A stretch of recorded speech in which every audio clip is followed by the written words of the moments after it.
Today we'll move on to shloka number 16.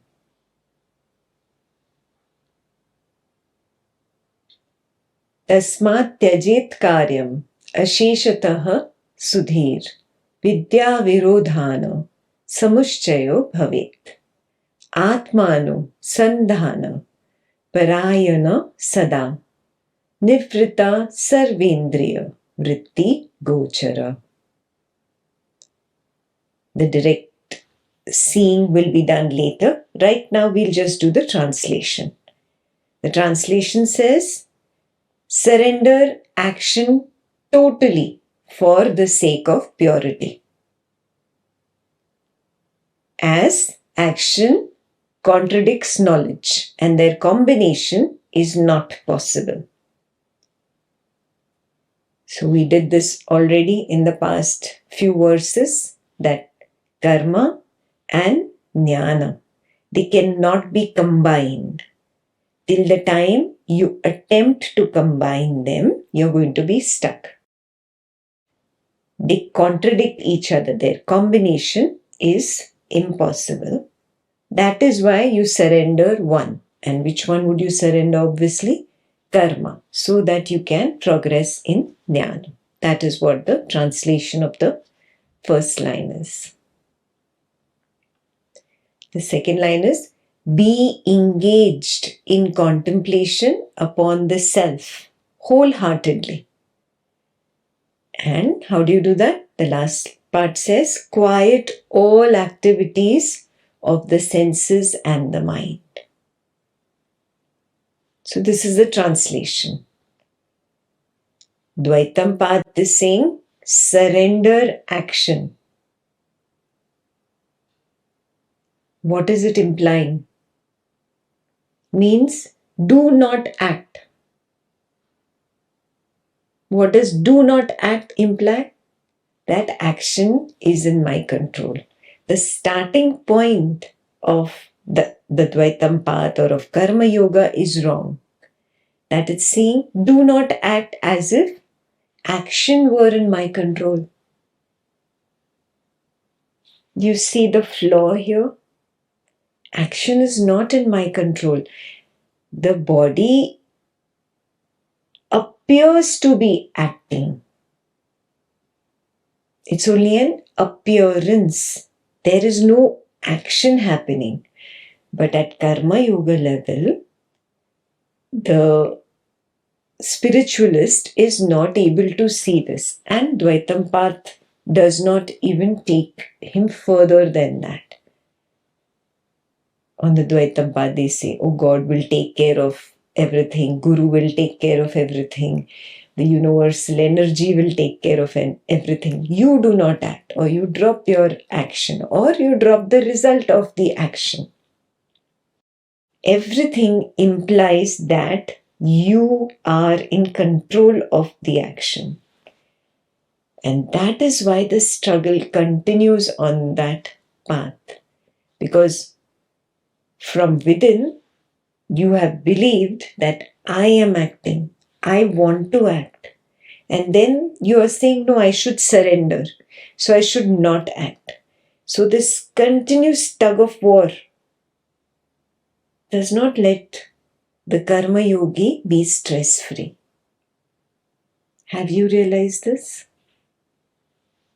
Advaitam says you are assuming that you are the waker. On top of that, you are assuming that the waker can act or can control action. And then the next level of assumption, the waker should not act or surrender action. All three are assumptions, says Advaita Vedanta. Not acting is also an action. Do you realize this? I'm not going to go to work. This is an action. Not acting is also an action. You are at the same place really. So what is direct seeing really? It is not about giving up the action at the waker level. It is about surrendering this false identity of being this waker. If I get into that identity of Ekta, I am Ekta. See, I am teaching. I can teach Advaita Vedanta like this and blah, blah, blah, blah story. This is the false identity. The truth is that there is only an appearance of the waker called Ekta. There is only appearance of Ekta saying something. I only know after the appearance. I never know before the appearance. Yeah? If I miss this nuance, then there is no way that I can go beyond to the Turiya. There is no way.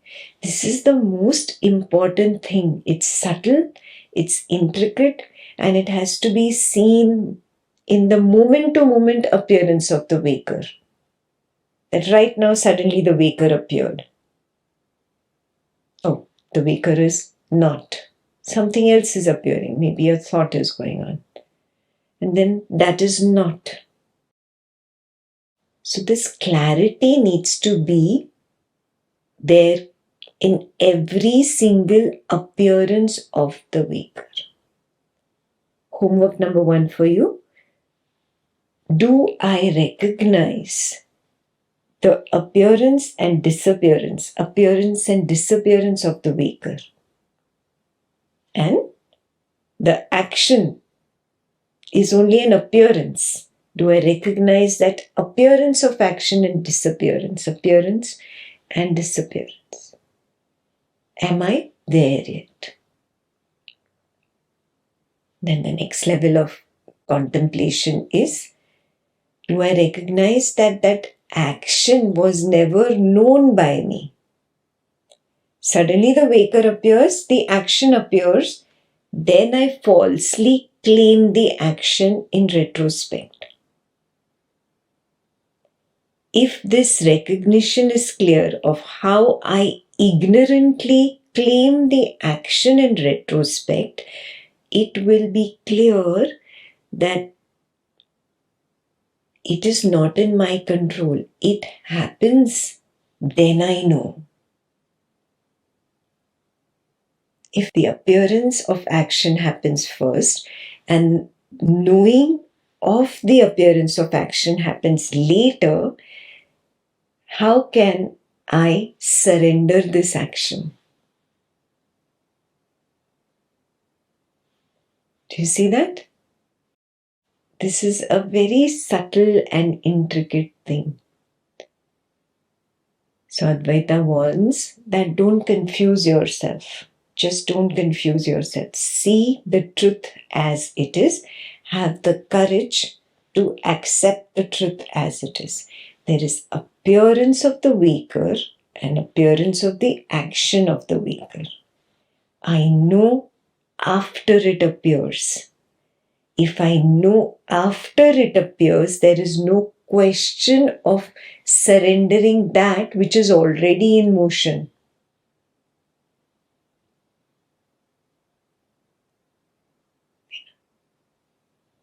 So what is the true meaning of surrender? That is what we are going to go into in depth in this shloka. First thing Advaita Vedanta will tell you, first step is to stop giving yourself two confusing signals. Your confusing signals that you give yourself are suddenly you want to be the person when you want to claim the action or the result of action. So you're saying, I am the person. And then you come to the Sunday session and you say, I am the witness of the person. These are two contradictory, confusing signals that you're giving yourself. And that is why you are stuck. Homework question number 3. Do I recognize that I keep giving myself these contradictory signals? Ekta is just giving in a very simple way. I am the person and I'm the witness of the person. That's not how you really talk to yourself. You see yourself as the parent suddenly. You see yourself suddenly as the son or the daughter. You suddenly see yourself as the colleague in office. And there is no talking. It's that shift, that sudden shift into the body of the colleague. Yeah. Who's not getting along with the other colleague or has some conflict with the boss. That sudden shift, do I recognize that contradicts with my constant attempt to recognize that I am the witness of the person? That's the first thing on the path. When you recognize this and accept, oh yes, this is what I am doing. I'm giving confusing signals to myself. Then you wake up the moment you gave yourself that confusing signals. Remind yourself, confusing signals are a major obstacle on the path. I'll take one step forward, one back, one forward, one back, and I'll be stuck at the same place. And they obstruct my Swapna Nidra Nyan sadhana. How? Swapna Nidra Nyan sadhana's main goal is to show me that I am Turiya.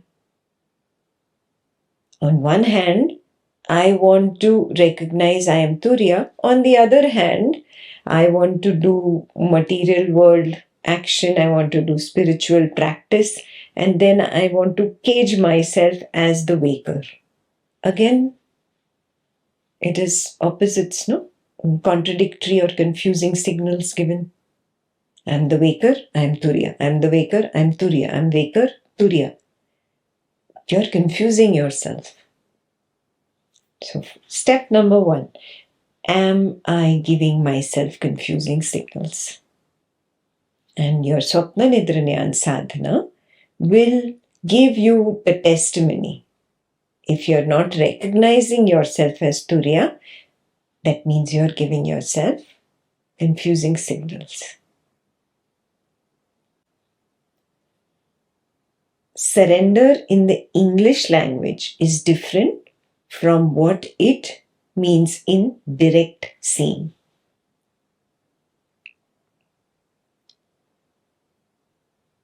We look at the Ramadrishti verse now to see what it means in direct seeing. What is direct seeing saying? So, verse 16 in Ramadrishti book, direct seeing urges recognize the uncomplementariness between jnana and karma. That's the first step. I recognize that there is only knowledge. There is no action. There is knowledge of an action. There is no action. For example, the waker had a conditioning when it was on the Dvaitam path to chant a mantra. On the Dvaitam path, what did you think? I am chanting the mantra. Mantra is a sound which is assumed here to exist external to the waker. Let's say the sound is Aham Brahmasmi. You were chanting the mantra Aham Brahmasmi. You repeat the chant. The chant emphasizes the ignorance that I, the waker, am stressed, and this chant calms me down. Do you see this? Story enveloped in another story. But you miss the truth. What is the mistruth? Truth is seeing that the stress sensation wave arose, it played, and it fell. I did not accept its falling. I held on to the story of the stress wave being continuous. Then the truth is seeing that Aham Brahmasmi is also a thought wave. It arose, it played, and it fell. Again, I did not accept its falling. I created a story of the calmness created by this thought. Truth is just seeing, oh, it's only a calmness thought wave. There is no calmness and there is no stress. This is clear. These are only thought waves that arise and they fall. Again, I did not accept its falling. I believed, see, I'm feeling calm continuously, which is a lie, which is the story part. Do you see what you ignore? You ignore its collapse, its falling. You ignore its disappearance. Why? Because of that inherent Trishna, Jijivisha, the craving to be. The craving to be accepts that something arises but does not accept that it falls too. You're seeking validation to be. So recognize this, that I was ignoring this, and that's how the Karma Yoga path becomes convoluted because of all these wrong assumptions. The truth of the arising, appearing, and disappearing, the momentariness is missed. If I would see the momentariness, then what would I be able to clearly see? Oh, that it is only jnana of karma. It is not karma. It is only the knowledge of action. It is not action. Now do you see how they are uncomplementary? They cannot go together. When I accept the truth that yes, it is only knowledge of action, there is no action, action completely falls off. Or if I hold on to no, there is action. See this big empire I built. I am so great. Then I will never accept that it is only jnana of an empire. I want to hold on to, see, I am so great. I will hold on to karma.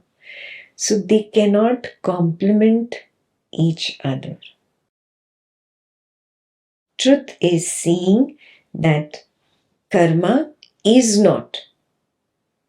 There is nothing to surrender there. It is not. There is only jnana.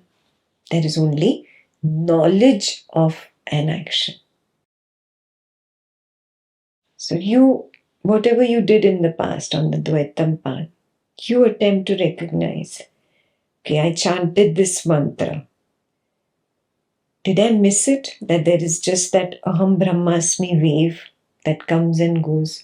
Then there is a calmness wave that comes and goes. And I now say, oh, that stress is not there. That is also just a thought wave that comes and goes. Did I ever see the truth as the background of nothingness on which there is one arising? These arisings are random. There is no cause and no effect. There was no cause between the stress wave and the Aham Brahmasmi wave, and there was no Aham Brahmasmi wave, which was the cause of the calmness wave. No. Each wave was random. Are you able to see that now?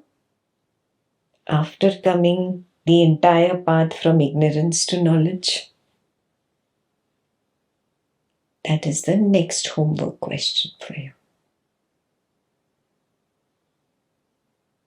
Now, I give you an example of a spiritual sound. Apply this to a material world sound. Somebody says some words which are not very pleasant for the waker.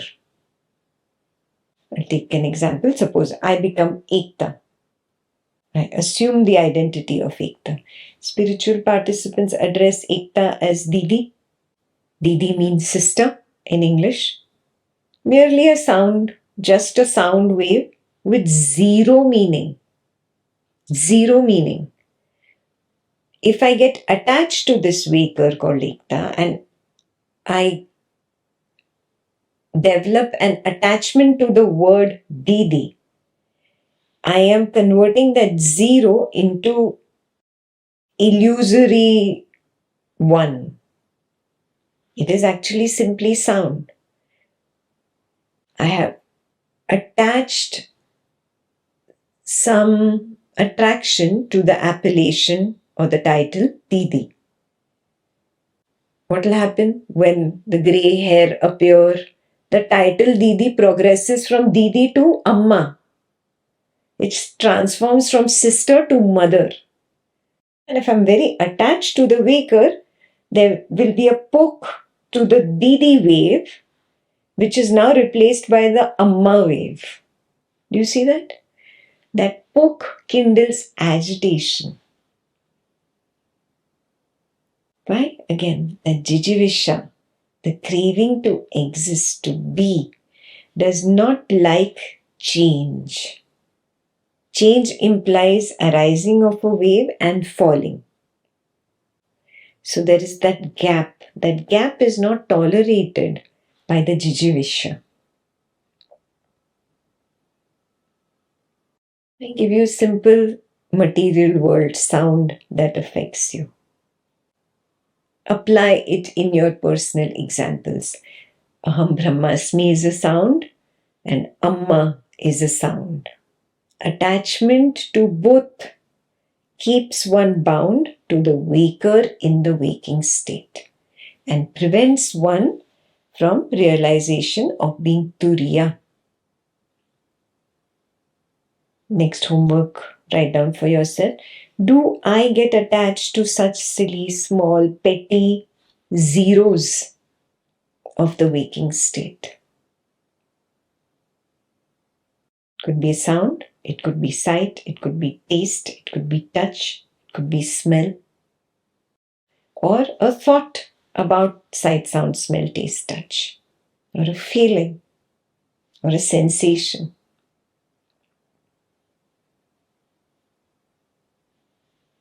Is that very clear?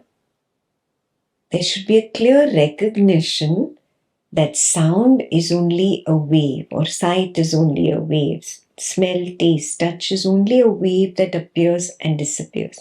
Is this clear to me moment to moment? It's a randomly arising wave appears and suddenly disappears.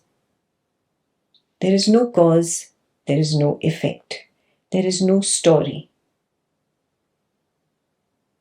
There is no continuously progressing waker there. Simply a field of live emptiness, devoid of a central focal observer. Can I see all this? And you cannot say, oh, I see it in the Sunday session once, or I see it the second time again when I'm doing journal writing. No. We are talking about daily routine. In every instance, is there a recognition? I am not the first, I am not the waker. When the dream world is on, is there recognition? I am not the second, I am not the dreamer. And third, is there recognition? I am not the deep sleeper in the deep sleep state. Only when neti happens at waker, dreamer, deep sleeper, then only I get to the fourth, Turiya. Is this recognition there? That is the most important part. Now we move ahead in Ramadrishti, verse 16. Honor the truth of the flow that elicits happenings without doership. Means these one arising after another, one after another. They are random, there's no cause effect, there is no time, there is no story connecting all of them. What is bringing this up? It is only the flow. These are happenings without a doer. There is no doership there. And now let's see the examples given in the verse of how we actually recognize the flow. This is only an example. It is not necessary that it appears always in this sequence. So the flow triggers the arising of the sensation of the body. And then suddenly there is this asmita. I am this body. And that is assumed to be the person or the waker. Then the flow prompts the arising of the perception of sight, sound, smell, taste or touch. Then that is assumed as the world. So you see the separateness has already started. Do I see this? Indirect seeing. Do I recognize asmita and do I recognize the world? Whatever the world is in that particular scene for you. Then the flow incites doership, connecting this person and the world. There is doership. See, I am doing this, or this has been done by me, or I will do this. Doership wave is incited and it connects this person and this world. All illusion. Are you able to see this illusion happen?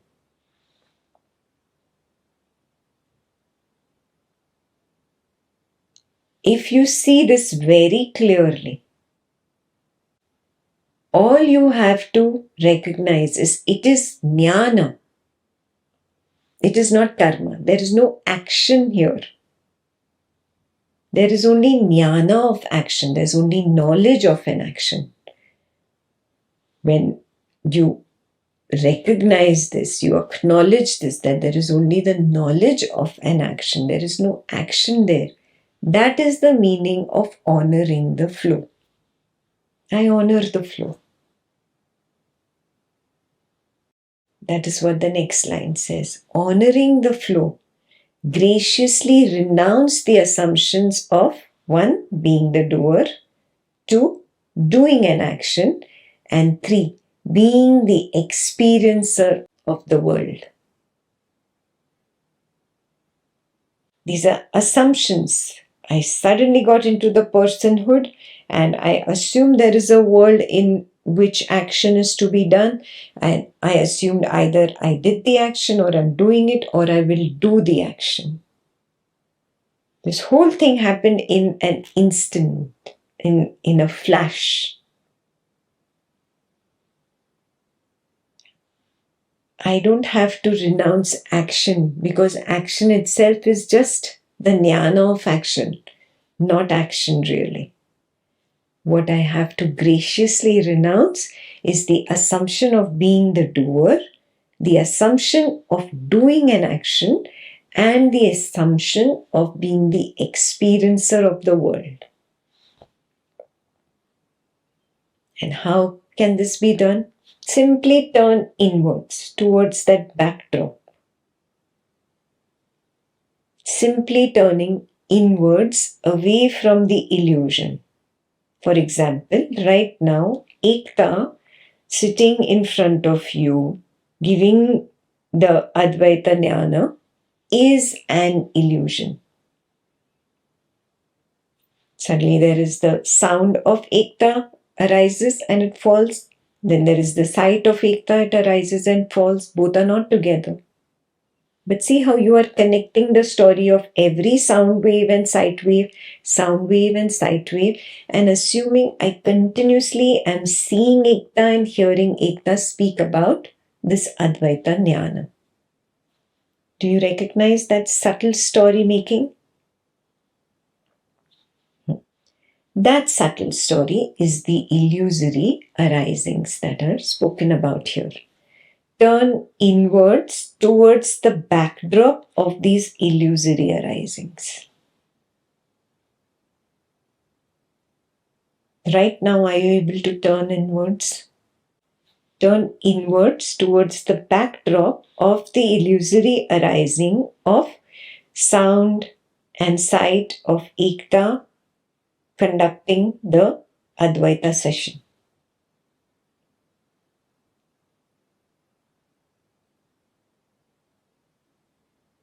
That infinite aliveness, nothingness, emptiness, that is the backdrop. Turn towards the self, that is the self. Turn towards the consciousness.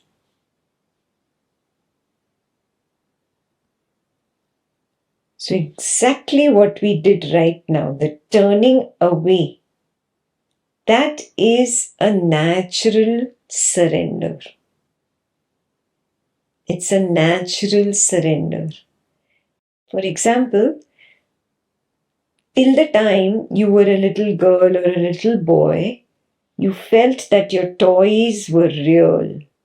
If the hand of your toy broke, you used to cry for such a long time. You felt there was reality there. And the moment there was the recognition of it being only an illusion, you naturally turned away from it.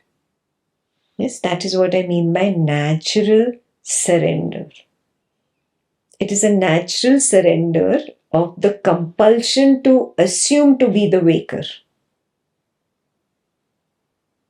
I don't want to be the illusory waker anymore. Like when you played with your toys, you said, I'm done. You didn't hate the doll. You didn't particularly love the doll anymore. It was there.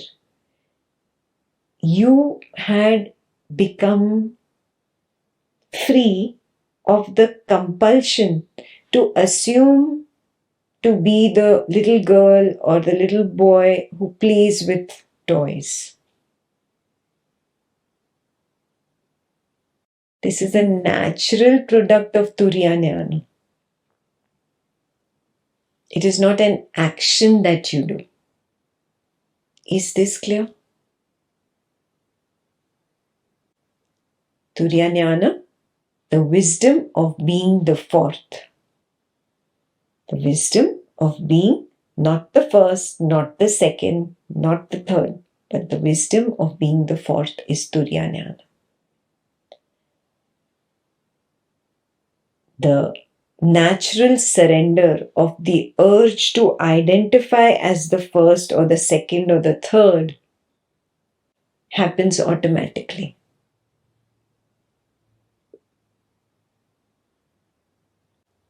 Then all stories connected to that will drop away. Suppose you had a story about a stress wave. So the natural abandoning of the need to do something about the stress wave happens. Natural abandoning occurs. There's a natural relinquishing of the impulse to consider myself as the waker. It's natural, huh? It's not something that you can practice. You ask yourself this question. Has this natural cessation of all beliefs of being the waker happened yet? It's a natural release of that fixation. You are fixed on the identity of the waker. Do you see it? There's a fixation. Has the natural release from this fixation on the identity of being this waker happened yet?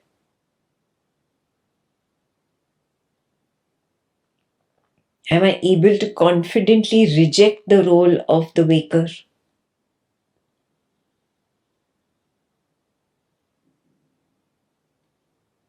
And it's not just the assumption of the weaker that naturally drops away.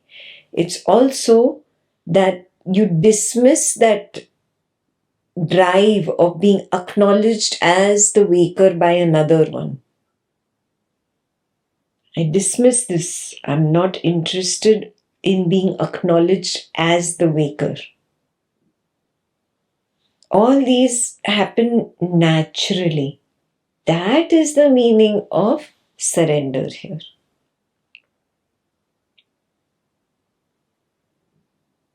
Then only does nivritti happen, or the last part of that shloka. Nivritta sarvendriya means you quiet all activities of the senses. That does not mean, okay, I'm not going to see, I'm not going to taste, I'm not going to touch. There is no suppression there. There's a continuous dismissal of I am seeing an external world. I am hearing an external world. Completely dismissing these ideas all the time, again and again. That is the meaning of quieting the senses, the activities of the senses. Is this clear? People get confused on the Dvaitam path, and then they are sitting in silence and trying to suppress thoughts and suppress, I'm not going to see, I'm not going to hear, taste, touch, smell, I'm not going to think, I'm not going to feel. No, you cannot do that. That's silly. It's trying to force the flow. Okay, flow, you will not come up. Is that in your control? So recognize this. No, there is no pushing away of darkness. I'm still trying to push away. No. Darkness does not need to be pushed away. I have to just turn on the light. That's all. It is only jnana. There is only jnana of Ekta giving this Advaita session, and there is only jnana of this weaker receiving this Advaita knowledge. Both is jnana. Separate yourself from both. Zoom out of it and see it at a distance, clear distance. Then you see, oh, it's only jnana. There's jnana of karma. There is no karma. That sums up verse number 16. The main homework question for you is to recognize, moment to moment, do I see this, that there is only jnana of karma, there is no karma. In English, there is only the knowledge of an action, there is no action.